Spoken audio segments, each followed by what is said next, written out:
Good morning. போன வீடியோவில் நம்ம வந்து meaning of working capital and அதனுடைய ஒர்க்கிங் கேபிட்டல் மேனேஜ்மெண்ட்டுடைய மீனிங்கு, அப்புறம் அதனுடைய ப்ரொசீஜர்லாம் பார்த்தோம். இப்போ நார்மலாக ஒர்க்கிங் கேபிட்டலில் எப்படி கிளாஸிஃபை பண்ணுறாங்கன்னா, cross, net, fixed and fluctuating, இந்த மாதிரி 4 வகையாக ஒர்க்கிங் கேபிட்டல் வந்து நம்ம அக்கௌண்ட்ஸில் வந்து ஃபாலோ பண்ணுறாங்க. இதை வந்து நம்ம ஸ்டேட்மெண்ட்டை ப்ரிப்பேர் பண்ணும்போது உங்களுக்கு இதனுடைய மீனிங்ஸ்லாம் புரியும். நார்மலாக அந்த ஒர்க்கிங் கேபிட்டலோட ரெக்குயர்மெண்ட்டுக்கு இந்த ஃபார்மேட்டை நீங்கள் பார்த்துக்கோங்க.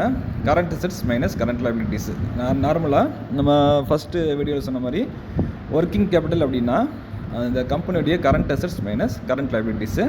அந்த ஃபார்மேட்டில் என்ன செய்யணும்? we have to prepare this statement. அதாவது கரண்ட் அசெட்ஸ்ல வந்து கரண்ட் லைபிலிட்டிஸை நம்ம லெஸ் பண்ணிட்டோம்னா ஒர்க்கிங் கேபிட்டல் ரெக்குயர்மெண்ட்டுக்கு தேவையான அமௌண்ட் வந்து கிடைக்கும். பார்த்துக்கோங்க. தேங்க்யூ.